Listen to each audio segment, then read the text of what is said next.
अंगारकी चतुर्थी ही गणपती बाप्पांना समर्पित असणारी एक अत्यंत महत्त्वपूर्ण अशी तिथी आहे. ज्या वेळेस संकष्टी चतुर्थी ही मंगळवारी येते तेव्हा अशी चतुर्थी ही अंगारकी संकष्टी चतुर्थी म्हणून ओळखली जाते किंवा संक्षिप्त भाषेमध्ये आपण अंगारकी किंवा अंगारकी चतुर्थी म्हणून या तिथीला ओळखत असतो. बरेच जण या चतुर्थीला मंगळी चतुर्थी असंही म्हणतात, कारण ही चतुर्थी मंगळवारच्या दिवशी येत असते.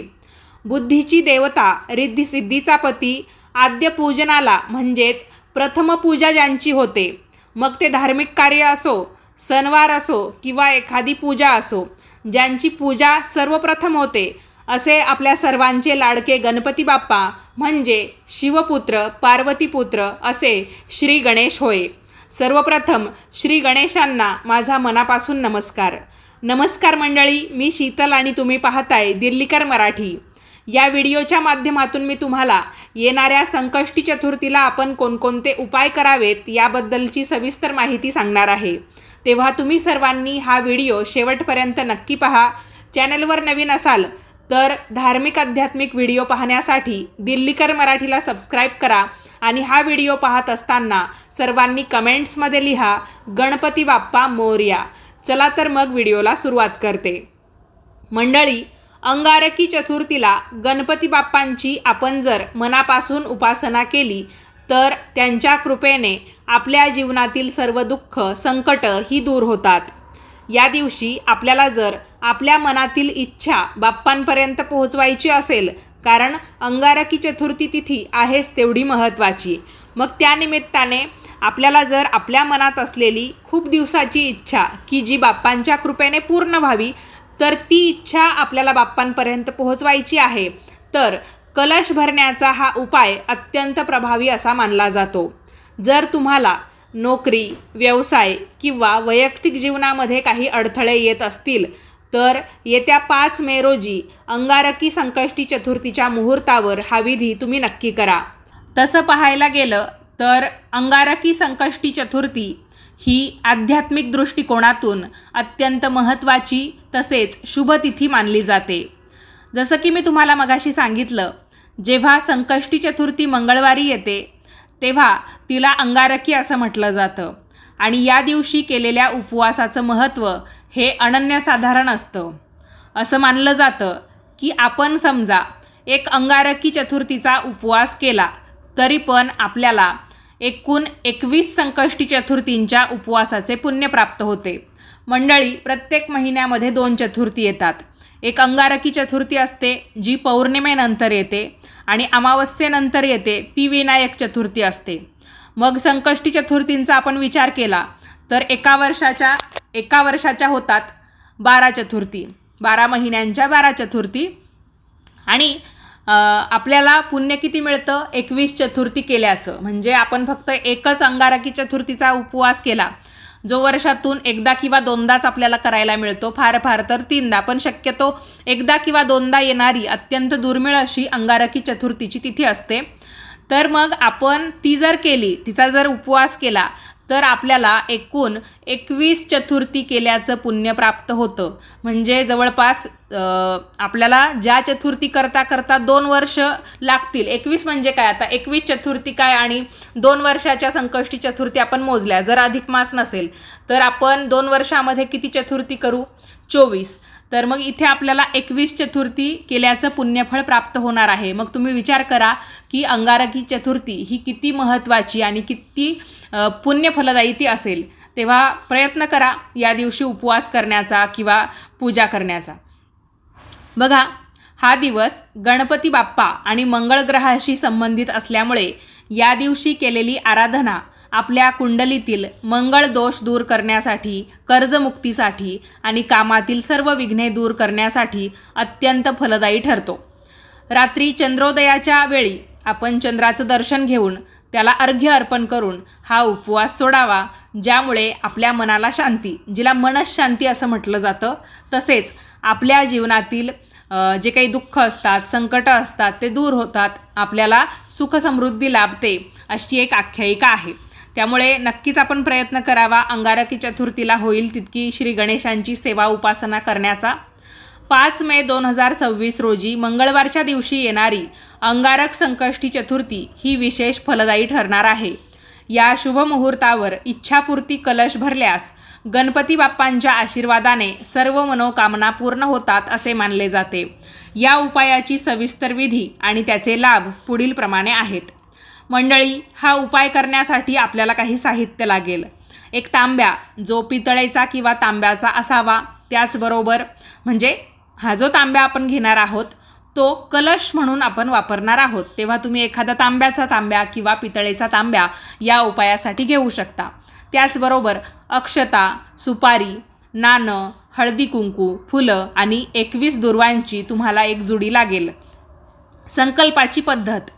सर्वात आधी आपल्याला काय करायचं आहे, गणपती बाप्पांची पूजा वगैरे करून घ्यायची आहे किंवा पूजेची मांडणी का होईना तुम्ही करून घ्या. जर तुम्हाला सेपरेट पूजा, देवघराच्या व्यतिरिक्त तुम्हाला सेपरेट जर गणपती बाप्पांची पूजा मांडायची असेल तर तशी तुम्ही मांडून घ्या.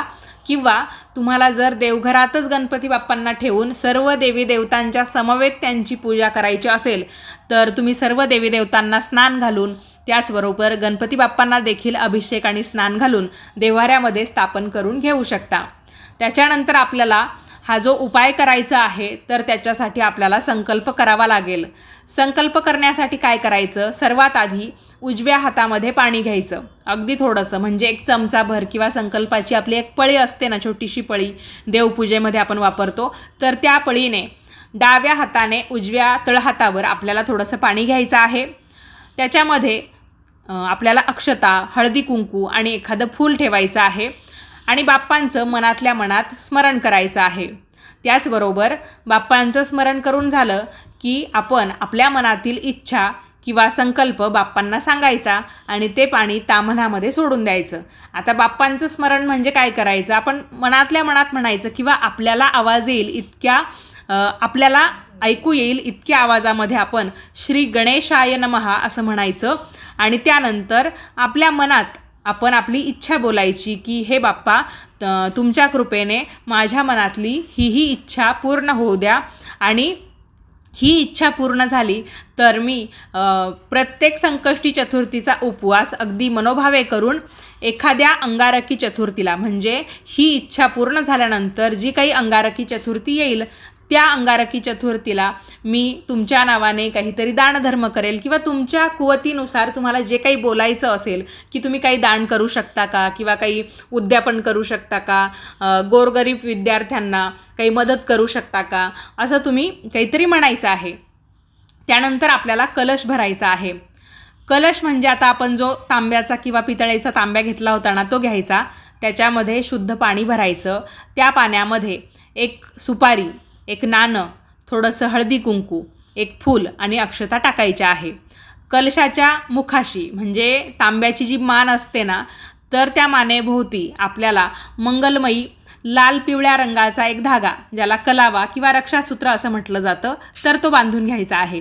म्हणजे इतर वेळा एखाद्या देवी देवतेच्या नावाने आपण उपवास करतो किंवा महालक्ष्मीसाठी आपण जी पूजा मांडत असतो बघा मार्गशीर्ष महिन्यामध्ये, तर आपण कसा कलश भरतो तसाच कलश आपल्याला इथे भरून घ्यायचा आहे.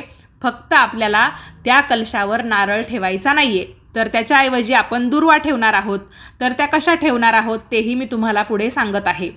तर आपण कलशामध्ये काय काय टाकलं, पाणी, त्यानंतर 1 रुपयाचं नाणं, 1 सुपारी, थोडंसं हळदी कुंकू, फुलं, अक्षता आणि कलशाच्या मुखाशी म्हणजेच कलशाच्या मानेला आपण रक्षासूत्र बांधून घेतलं. त्यानंतर आपल्याला काय करायचं आहे, ओम गंग गणपतये नमः या मंत्राचा मनोभावे जप करायचा आहे आणि तो जप करत असताना कलशाची जी बाजू आपल्याला दिसणार आहे तर त्या समोरच्या बाजूवर आपल्याला कुंकवाने एक स्वस्तिक काढायचं आहे. त्यावर हळदी कुंकू वाहून आपल्याला कलशाचं पूजन करून घ्यायचं आहे. तर अर्थातच तुम्हाला एक दिवासुद्धा लावून घ्यावा लागणार आहे, जो तुपाचा किंवा तेलाचा तुम्ही लावू शकता. तेल तूप दिव्यामध्ये मिक्स करू नका एकत्रित. एकतर तुम्ही दिवा लावला तर तेलाचा लावा, नाहीतर फक्त तुपाचा लावा आणि या दिव्याने कलशाला ओवाळून घ्यायचं आहे. कलशाची एक प्रकारे आपल्याला पूजा करून घ्यायची आहे. त्यानंतर कलशामध्ये आपल्याला 21 दुर्वांची एक जुडी अर्पण करायची आहे, ज्या जुडीवर हळदी कुंकूसुद्धा लावलेलं असावं. हा कलश आपल्याला बाप्पांच्या मूर्तीसमोर किंवा आपल्या देवघरामध्ये सुरक्षित जागी ठेवायचा आहे. तुम्ही जागा असेल म्हणजे सेपरेट पूजा मांडली असेल तर हा जो कलश आपण तयार केला तो बाप्पांच्या समोर देखील ठेवू शकता. उजव्या किंवा डाव्या बाजूला ठेवला तरीसुद्धा चालेल. आणि देवघरामध्येच तुम्ही बाप्पांची पूजा करत असाल, अगदी बाप्पांच्या समोर कलश ठेवायला जागा नसेल तर देवघरामध्ये तुम्ही एखाद्या ठिकाणी जागा करा त्या दिवसापुरती आणि तिथे तो कलश ठेवून द्या. तर व्यवस्थित तो कलश ठेवून दिला की आपल्याला बाप्पांची जी काही राहिलेली पूजा असेल किंवा अंगारकी चतुर्थीच्या निमित्ताने आपल्याला बाप्पांच्या ज्या काही सेवा उपासना करायच्या असतील, जसं की गणपती अथर्व शीर्षाचं आपल्याला पठण करायचं असेल किंवा गणपती बाप्पांचे मंत्र म्हणायचे असतील किंवा तुम्ही संकटनाशन गणपती स्तोत्र म्हणणार असाल, गणपती बाप्पांची आरती करणार असाल, त्यांना नैवेद्य दाखवणार असाल, तुम्हाला ज्या काही गोष्टी करायच्या आहेत त्या सगळ्या तुम्ही करून घेऊ शकता. याच्यानंतर रात्री आपल्याला उपवास सोडायचा असतो. चंद्राचं दर्शन करून चंद्रदेवांना अर्घ्य देऊन त्यानंतर बाप्पांना मोदकांचा नैवेद्य अर्पण करायचा. या दिवशी बरेच जण मिठाची चतुर्थी हे व्रत सुरू करतात. तर हे व्रत कसं करायचं, उपवास सोडण्याची पद्धत काय आहे, मिठाची चतुर्थी नेमकं त्या व्रताला का म्हणतात, हे सगळं मी तुम्हाला मागच्या व्हिडिओमध्ये अतिशय सविस्तरपणे सांगितलेलं आहे. तेव्हा हा व्हिडिओ पाहून झाल्यानंतर तुम्हाला हवं असेल, तुम्हाला खरंच ते व्रत सुरू करायचं असेल तर तो व्हिडिओ नक्की पहा. सगळ्या प्रश्नांची उत्तरं तुम्हाला त्यामध्ये मिळून जातील. आता कलश तर आपण ठेवला, इच्छापूर्तीचा कलश आपण अंगारकी चतुर्थीला बाप्पांच्या समोर किंवा जिथे जागा असेल बाप्पांच्या आजूबाजूला तिथे ठेवला. मग आता हा कलश किती दिवस ठेवायचा किंवा याचं विसर्जन कधी करायचं, ते कशा प्रकारे केलं जातं याबद्दलची माहिती मी तुम्हाला सांगते.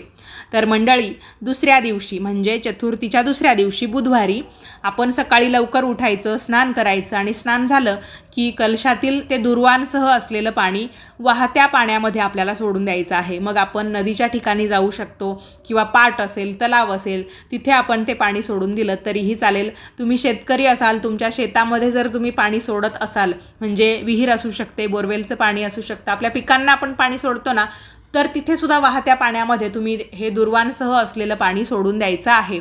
त्यातला जो 1 रुपया असेल तर तो तुम्ही तुमच्या गल्ल्यामध्ये ठेवू शकतात किंवा तुम्हाला रस्त्याने येताना एखादा गरजू व्यक्ती दिसला तर त्याला तुम्ही तो 1 रुपया दिलात तरीसुद्धा चालतं.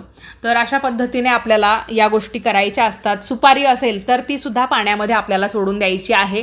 ती पुन्हा कोणत्याही पूजेमध्ये वापरायची नाही.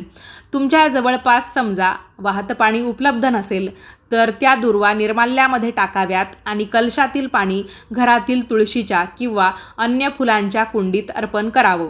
तर निर्माल्य कलशसुद्धा बऱ्याच ठिकाणी उपलब्ध नसतात.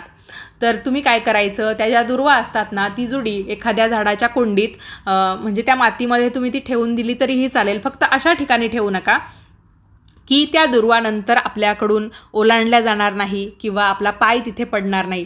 तर एवढी काळजी घ्यायची, बाकी काही विशेष नाही याच्यामध्ये. फक्त उपाय करताना मनापासून करायचा, श्रद्धेने करायचा.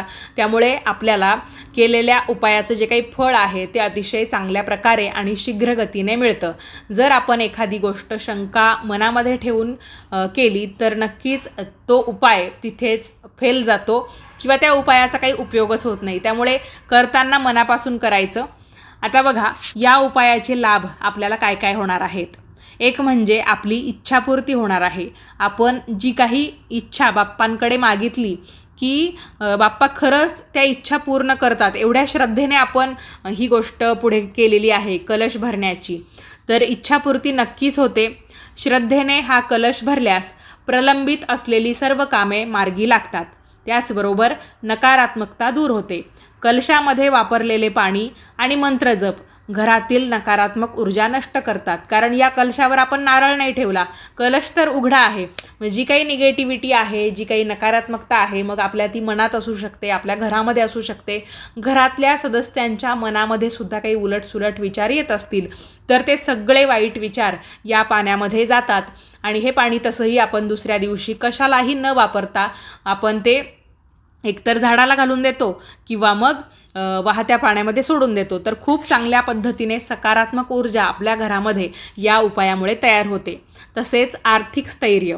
कलशातील नाणे आणि सुपारी ही समृद्धीचे प्रतीक असून यामुळे आर्थिक अडचणी दूर होण्यास मदत होते.